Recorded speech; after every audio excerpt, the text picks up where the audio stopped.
for that introduction, Walter. And I was dogging him all summer that I was not sending him my information. Just like, I appreciate coming, glad to do it. Let me tell you, if you think working with students is difficult, try working with the Synagogue Men's Club. I mean, that makes working with students a pleasure. That's quite a challenge.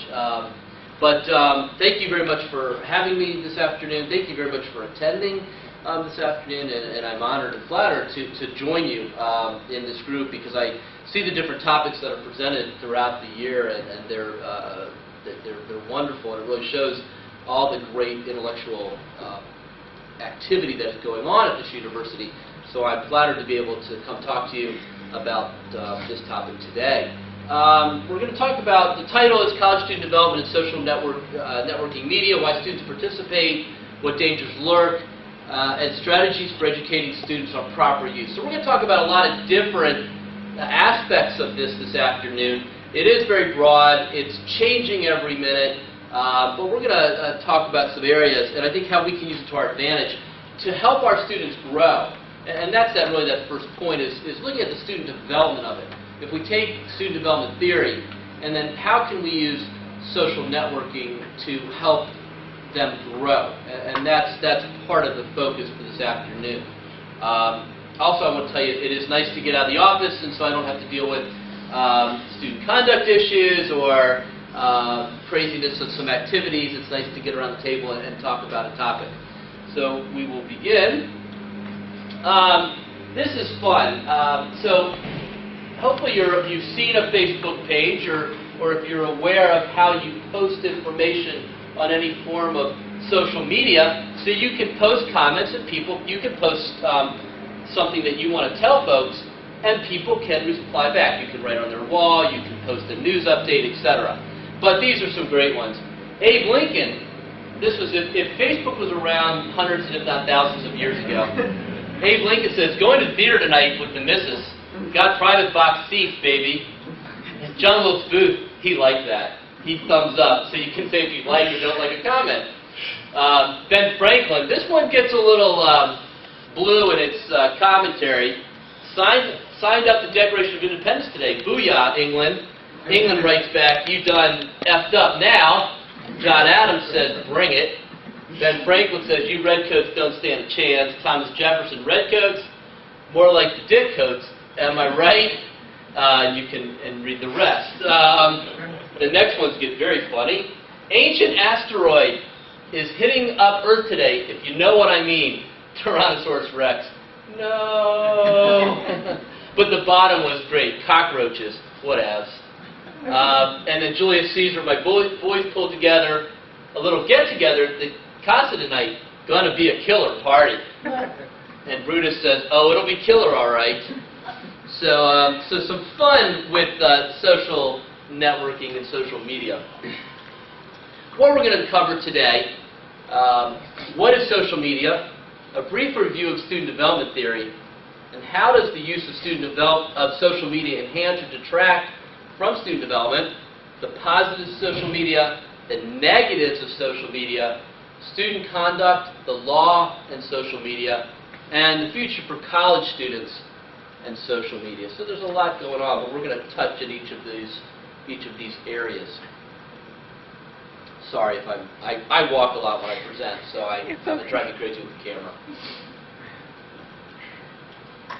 What is social media? And today we're going to talk mostly about Facebook and Twitter, and you're going to see that in some graphs that are going to come next. Social media is an internet-based application. It depends on the creation and exchange of user-generated content. If there's no users, then it doesn't exist, because the users keep it going. It's used by individuals for personal entertainment and enjoyment. It's used by us in higher education for recruitment, development, publicity, admissions, teaching, etc. We look at the blogs, the multimedia like the YouTube, the networking, advertising events, and it's moving at a very rapid pace. And you see now that everyone is using it. You can't watch a commercial on TV without being referred to that company's Facebook page. It might be Facebook.com/Toyota, Facebook.com/Dunkin' Donuts. It's everywhere. You want a coupon for Einstein's Bagels, you go to their Facebook page. So it's everywhere. And it is overwhelming. Facebook facts, more than 500 million active users. Some key points on this: 50% of the active users log on to Facebook in any given day. The average user has 130 friends on Facebook. So if that's the average, there's more. There are people that have way more. Look at the number of, spend over 700 billion minutes per month if you add it all up. I think the other one I thought was interesting is this point right here. The average user creates 90 pieces of content each month. So that's 3 pieces of content a day. So they're on it. They're on it every day. I know in my household, they're on it to the point that we have to close the computer and say, get off it. And it's international. This is interesting, that 70% of the users are outside the United States. So it is huge. Twitter, a lot of awareness in the last couple of years about Twitter, but look at how it trails Facebook in its use.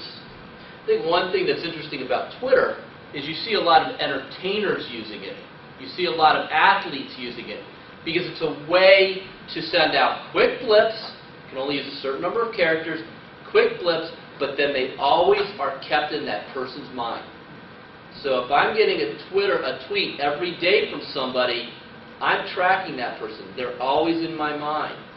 So if I'm going to follow, there's a Bruno Mars. He's climbing on the charts. If we catch his tweets, it's like, okay, I'm always thinking about Bruno Mars. I'm always thinking, I'm going to go buy his next music song. I'm going to buy it from iTunes. So it's always in the mind, and I think that's the key thing with Twitter.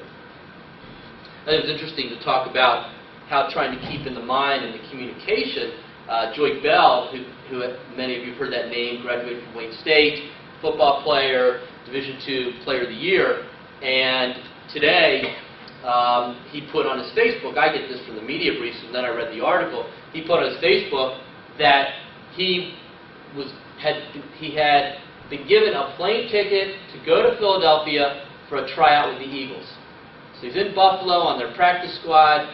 Now Philadelphia wants him to come to try out for their team. So before it hit the media, before it hit any news releases, before the Philadelphia Eagles probably said anything, he already had it on his Facebook, so all his users knew what was going on with Joy Bell. So that's how fast things are moving. This is age distribution on social network sites. There are hundreds and hundreds of social networking sites. In fact, if you Google how many social networking sites are there, you can't find an answer. They're happening every day. I tried. I could not find an answer. There are so many. They're happening all the time. But these are the top ones that this reference identified. But you'll see here, this is the age breakdown. There's a better chart that comes up. Estimated average age on social network sites. So Facebook, average age is 38.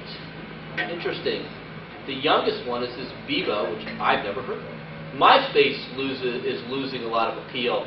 Everything really goes down to Facebook. But Dig is popular, Twitter is popular, LinkedIn is popular, mostly in the business world.